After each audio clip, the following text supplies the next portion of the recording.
ఏమంటారు అంతేనా? So yes, Ashwin Babu will speak నా. జై శ్రీరామ్. ఎలా ఉంది టీజర్? బాగుందా? వచ్చినవాడు గౌతమ్ గురించి ఇందాడ గీతా భగత్ గారు ఇక్కడ క్వశ్చన్లు అడుగుతుంటే రకరకాలుగా చెప్పారు, ఇలా ఉండబోతుందా అలా ఉండబోతుందా అని. మీ అందరికి నచ్చింది అనుకుంటున్నాను teaser. Thank you so much.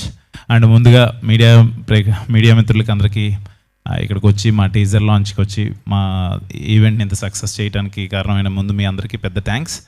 And వచ్చినవాడు గౌతమ్, ఈ కథ నాకు ఫస్ట్ కృష్ణ చెప్పంగానే నాకు చాలా ఇంట్రెస్టింగ్గా అనిపించింది. డిఫరెంట్గా ఒక కొత్త పాయింట్, మీరు ఏమైతే ఎక్స్పెక్ట్ చేస్తారో దానికన్నా ఒక డిఫరెంట్ పాయింట్ ఉంటుంది. అది మిమ్మల్ని అందరినీ మిస్మరైజ్ చేస్తుందని నేనైతే అనుకుంటున్నాను. And coming to the teaser, ఈ రోజున టీజర్ ఇంత బాగుంది అనే అందరూ అంటుంటే నాకు first of all credit Bala Reddy గారు, డైరెక్టర్ గారు, ప్రమో కట్ చేసిన రవి గారు, అండ్ ఖర్చు పెట్టిన గణపతి రెడ్డి గారు, ప్రొడ్యూసర్ గారు, ఇదంతా పక్కన పెడితే ఒక వాయిస్ ఓవర్ ఇచ్చారు. ఆ టీజర్లో ఒక వాయిస్ ఓవర్ ఇచ్చారు, మంచు మనోజ్ అని ఇచ్చారు. అది అడగంగానే నాకు ఆ వాయిస్ ఓవర్ ఇచ్చినందుకు నాకు చాలా చాలా హ్యాపీ అనిపించింది. ఆయన ఎప్పుడు ఇండస్ట్రీలో ఏది కావాలన్నా కూడా, ఏది సపోర్ట్ కావాలన్నా కూడా ముందుకు వచ్చి ఉండేలాగా నాకు అది అడగంగానే వచ్చి చాలా ఇంట్రెస్టింగ్గా చాలా ఇన్వాల్వ్ అయ్యి చెప్పారు.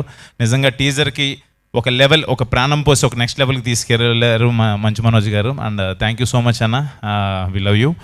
అండ్ ఇప్పుడు మా ప్రొడ్యూసర్ గణపతి రెడ్డి గారి గురించి చెప్పాలి. ఒక మాట సింగిల్గా ఒక మాట చెప్పేస్తాను ఆయన గురించి. టి గణపతి రెడ్డి గారు, ఈ పేరు డెఫినెట్గా రేపు ఇండస్ట్రీలో వినపడుతుంది మీకు, అదైతే నేను కాన్ఫిడెంట్గా చెప్పగలను. మనకి కల్చరల్ యాక్టివిటీస్ కానీ, సినిమాలు కానీ, వీటికి టి సుబ్బరామరెడ్డి గారి పేరు చాలా గట్టిగా వినపడేది మనకి ఒకప్పుడు.